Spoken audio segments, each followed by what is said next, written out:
Namaste and welcome to another episode of Viewpoint. After the Pahalgam attack, the terror attack on the 22nd of April, India has finally struck back via Operation Sindoor since May the 7th. And just when we thought Pakistan may potentially de-escalate it, we've seen there's been significant escalation going on. But what's interesting is that this time the war seems to be quite different from what it has been in the past couple of wars, be it 1999 or 1971. So what exactly is different? Let's discuss on that.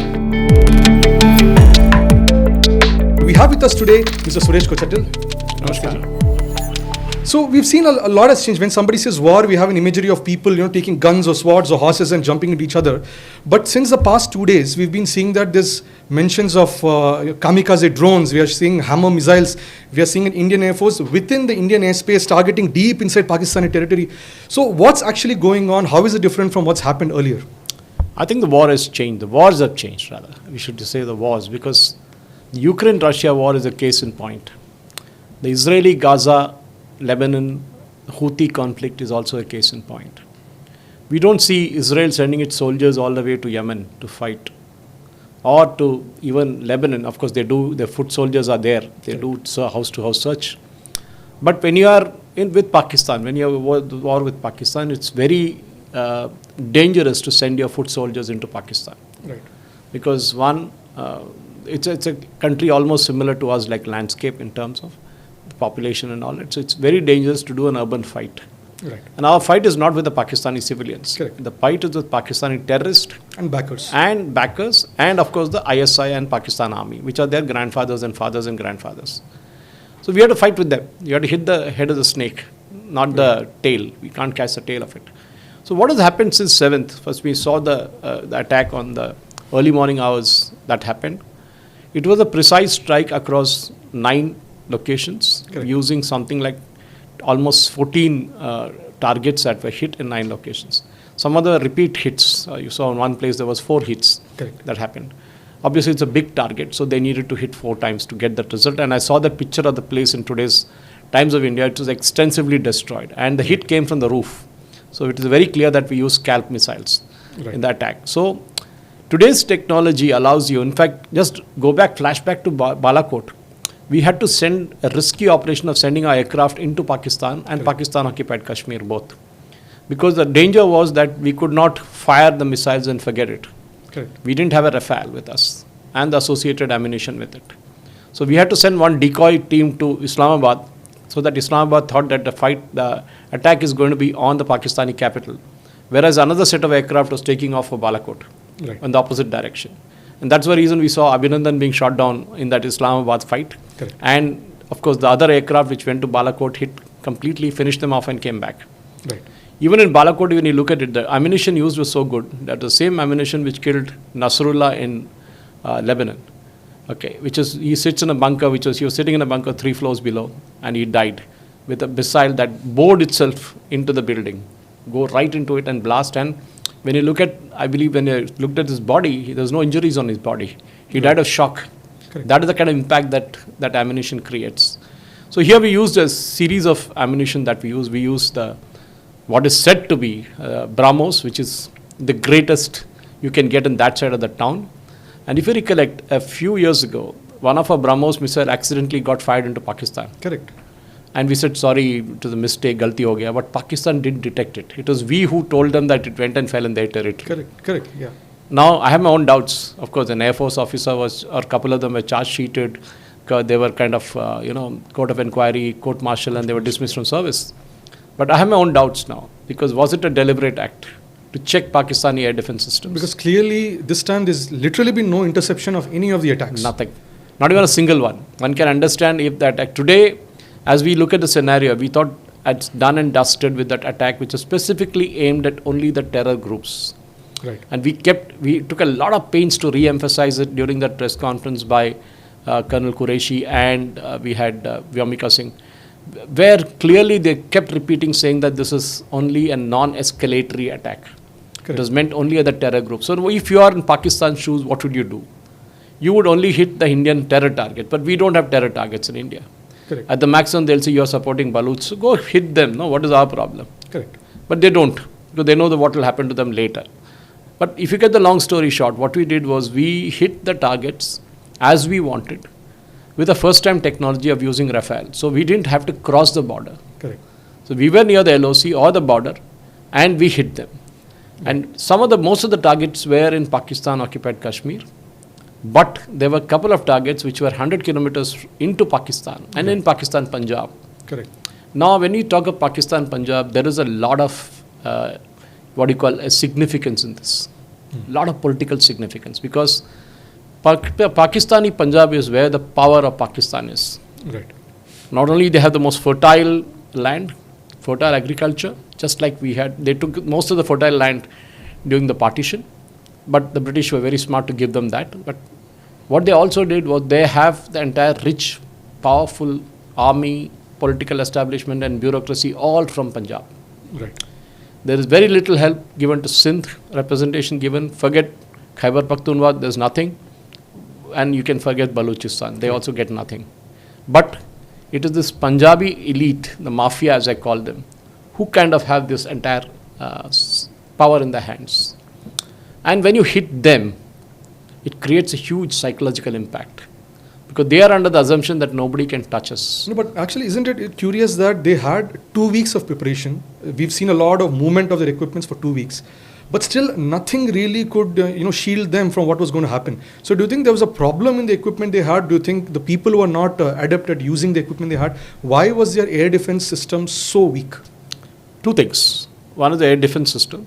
You can either fly an aircraft into Pakistan, not one, but a kind of 6 or 7 of them into Pakistan and attack. It's highly risky. You can get shot down. Correct. Either by a SAM or by another aircraft. Now the problem with what we did, or the advantage with what we did and Pakistan didn't anticipate, is that we would use so many different kinds of missiles. Right. If you're mentally prepared for a scalp or a meteor or a hammer, it's a different thing. Right. But here we used a combination of that because some of them, one of the targets was just 6 kilometers from the Indian border. Correct.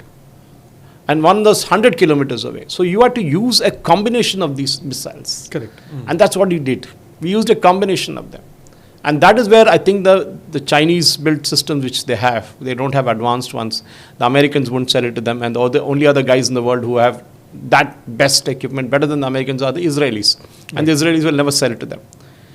Actually, on the other hand, we used a lot of Israeli technology in this war. Right. So far, we can call it, technically we can call it a war now, because we are at war now. Right. And the first day itself, we saw that none of them got intercepted. We had them going and hitting precise target. We saw the videos of the hits at the press conference. And it is very clear that the war has changed. And we saw that in the Ukraine-Russia war also. The Ukraine-Russia war also had some street fights, no doubt about it. They were taking a lot of ground. We are not here to take anybody's area. We are not here to change the geography. Our war is with the terror groups, and we will finish them off. But the problem is, they are sitting in Pakistan. They are encouraged by the Pakistani establishment. They are kind of motivated, fed, funded, everything by the Pakistani. In fact, we've even seen visuals of, when some of those terrorists, there was a mourning for them, and Pakistani army people were along with the rest of their. They were carrying the coffins. Correct. And there was a saluting them. Guard of honor they were giving an honor for the dead. So who are they? They were the terrorists. So it's very clear when Pakistan says we don't have any terrorists here. What were the army officers doing? Was it an army officer who was killed? No. There were three coffins there I saw, and they were all named as to who they were in social media. And it was obvious it was them.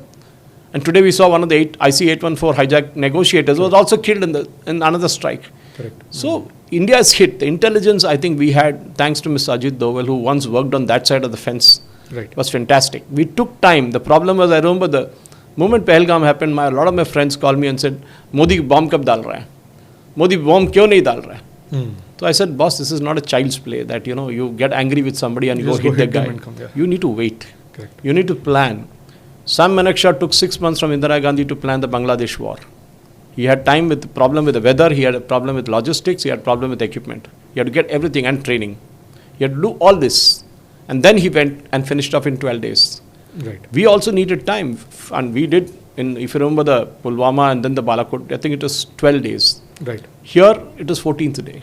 Right. Okay. And that had to be done because there was planning required. Prime Minister Modi said, I'm giving you a free hand to the commanders. It meant obviously that at the field level, they need not ask back or look back and say, can I shoot? Correct. It is shoot. That's it. You decide. Correct. So actually, vis-a-vis 1999, so there's a kind of a message going on that actual theaterization of war, which Bipin Rawat envisioned, is going on. Correct. So why do you think this kind of a messaging is going on? Do you think it's actually happening? So how was the Navy involved at all in these kind of attacks? I'll give you an example. In Kargil, when Kargil happened, our aircraft, we had a problem because you couldn't enter the Pakistani airspace. You will get shot down technically. You are a target then. Correct. But you can stay within the Indian space. But we couldn't use the fighter aircraft much because the speed of the fighter aircraft is such that you don't know where the geography is. Right. You might think you are in India, but you would have crossed into Pakistan because that's the speed usual. They needed helicopter gunships. Right. Because these guys are sitting on top, the Pakistani so-called terrorists later who turned out to be Pakistani soldiers, they were sitting on top. When army asked for those, they were using the field guns, they were using Bofors to hit the guys sitting on the top of the mountain. But if they had got helicopter gunship, they could have finished it faster. The casualties would have been far less. But the problem was, moment army asked help from Air Force, it took some time for the helicopters to arrive because they had their own procedures. Okay. They had to go up the ladder to get permission and the theatre command, they had to get the chain of command in place. So the theatrization which General Bipin Rawat brilliantly envisaged and which General Krishna, Sundarji had long time back spoken about it, was this. That we need to get all the three services into one single theatre command so that there's no egos. There's one single Air Force officer might be heading the entire theatre command at one time. The army might be heading or a naval officer might be heading. But the idea is that when it is required, work together.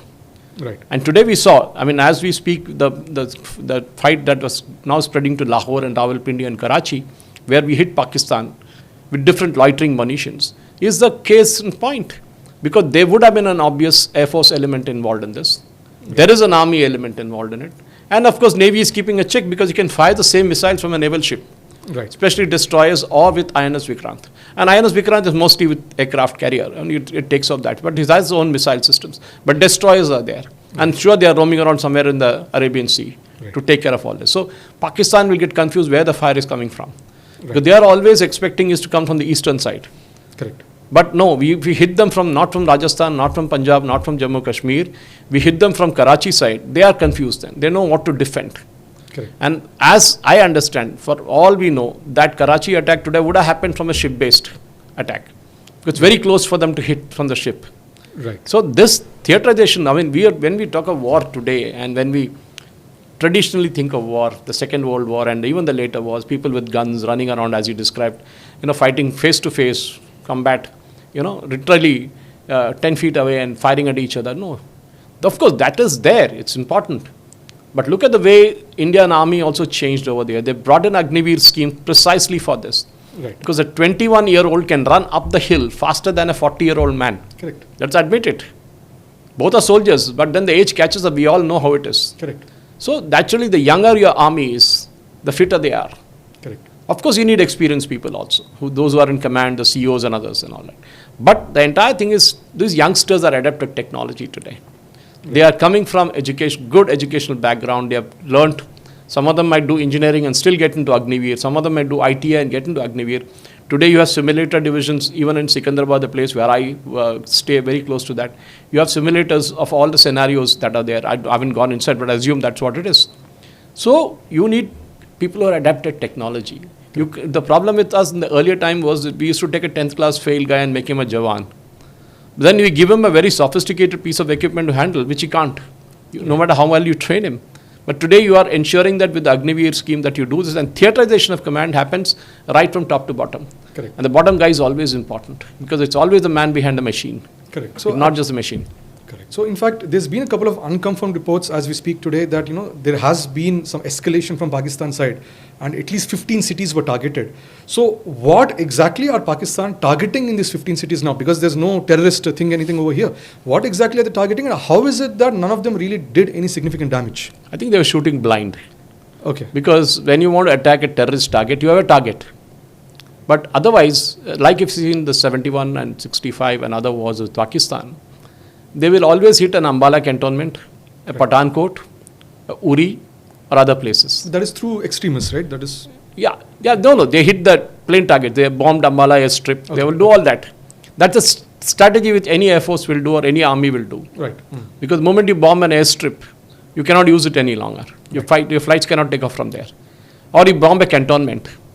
then that's where the entire operation. So if you hit a division for brigade headquarters, for example, and it causes significant amount of damage and some people die, that's where it's a different ball game altogether. Right. So what Pakistan targeted obviously was to, I think, just to please their local domestic audience. That we have hit back. There we have done something. We have hit back. It's a different matter where it went and hit. It's a different ball game. And last night when I was awake at 2:30 again, I just got up on a hunch to see if something is happening. I saw 3 videos from students of the LPU, the lovely professional university, shooting videos of interceptors happening. And I had a hunch that it was S-400, which we bought from Russia. And today as we speak, and confirmation has come in that S-400 was used yesterday. Very similar to what we have Iron Dome, but of course it's a different thing altogether. Its range is far extensive. Right. It can also tackle intercontinental ballistic missiles. Remember, Israel, despite all the technology they had last week, they had a missile from the Houthis which hit the Ben Gurion airport. Right. Of course, it fell on a road or something like that, but it did go through the defense system. So obviously, if you're swamped by it, remember that time when Iran fired and Houthis fired. Barrage of missiles. All at once. It's a question is, we haven't tested, S-400 has not been tested in a battlefield. Correct. Russians would have used it. But we don't know how it works in an Indian scenario. You have 100 missiles coming to you at the same time, going to different cities. How do you handle it? Correct. I believe we have 3 S-400s with us. Right. And the question is, we are not really aware of the kind of dimensions of that and what is the capacity which it can handle and all. We only know the basic stuff. Right. Other things that are not in the public domain. So what I'm trying to get again here is in terms of, one, the theaterization of command which you spoke about. Andaman, something we are seeing in Andamans also, where it's going to be a tri-services command and then under one chief. But here it is technology at work now. The old people, the people who fought wars before, would not recognize this kind of war. Correct. And that is where I think it's a huge thing that India needs to invest in technology. There's a Bengaluru-based company's drones which we used last night and early today morning also. So there are a lot of Indian companies which are contributing to this. We used one of Israel's missiles in today's this one, the Harop we used, and Pakistan confirmed that we used it. So it is Hakab, and we are now buying weapons left, right and center, but we are also buying technology from them. We are making it in India. Right. So that is very important because tomorrow if you are denied the technology, we have a problem. Correct. So we need to make it here. Of course, you cannot make an S-400 in India, but we need to start working on it. A lot of our youngsters, the so-called startups, need to devote their attention to a culture where we start producing like Israel, have a lot of companies, a lot of startups in the defense sector. Correct. And I met some of them in an exhibition about a year ago in Delhi. Many of them from Kanpur, in the Kanpur belt. I believe there's some 130 odd companies who are into defense startups, which is a huge thing, excellent. And this is exactly what we need. And I think today's lesson, I mean, we don't know where this skirmish will go finally. But it was not what we had seen before. Correct. Let's be very clear about it. As a final question, like we've seen while the attacks were going on last night, but we've seen earlier, in the day, the Ministry of Defense of Pakistan and the CM were like, okay, if India is not going to do anything further, we want to wrap it up. But then we've seen they've still attacked. So is it like there is a difference of opinion between their army and the government, or is the government being used as a diversionary tactic while they attack? Well, the army, in case of Pakistan, you know it very well, Aditya, that the army runs the show. Correct. No matter who is there. The guy who won the election is sitting in jail. Correct. And the guy who's lost is the Prime Minister of the country. Correct. Imagine the irony of it. Correct. That is Pakistani democracy for you. So army runs the show in Pakistan. Right. They decide who will be the Prime Minister. They'll decide when to take him out, when to hang him, when to shoot him and kill him. We all seen that in Pakistan. With Zulfikar Ali Bhutto, with Benazir Bhutto, with Ziaul Haq, what the US did by putting a box of mangoes and bombs under that in his aircraft. Or Musharraf itself. Yeah, Musharraf itself. So a lot of this has happened. We know that for sure. So in case of Pakistan, I think there must have been a lot of domestic pressure on them. So kuch karke dikhao. Same thing was there on Modi. Remember, after Pahalgam, people were asking Modi, what are you doing? Correct. The opposition was questioning him. People were questioning him. Correct. Without knowing that a war is not cheap. Second, moment you start taking casualties, the entire game will change. The global, the international. When you see the coffins come in, and when you see the people crying, the families crying around that is when you say, boss, is it worth? Correct. So we need to understand that at one point in time we hit the targets, we send a message out there saying next time you do this, you had it. We didn't do it for 26/11. We didn't do it for the earlier Mumbai blast. We didn't do it for Akshardham. We didn't do it for the Parliament House attack. But we need to do it now, and we have done it. Right. We showed that with the Uri attack, we showed that with the Pulwama, and now, of course, after the Pahalgam. And today, I think one is the leadership. Let us admit it. Correct. What was said, and if these things had gone wrong, Prime Minister Modi's neck would have been the target. Correct. Correct. He would have been on the crosshairs. That succeeded well, great, but we don't know where it goes from here. Correct. But we need to appreciate that he took a risk. And also the parallel psyops going on, the Indus water treaty, the way they're playing that out. That is the biggest game that was played. I think if you read The Art of War by Sun Tzu, you'll say that the best way to win a war is not to fight it. Correct. Okay, and that war, the Indus water treaty diversion was a brilliant tactic. We may not be able to shut it off like a tap, Correct. but the threat itself has worked. And that's the most important thing. Thank you so much, Ji. Thank you. So on this note, India has its message loud and clear to Pakistan that there is no more compromise, there's no more terror. We're going to hit hard on all kinds of terror infrastructure. So let's see how Pakistan responds to this, and let's see where this goes. We'll catch up again. Namaste and Jai Hind.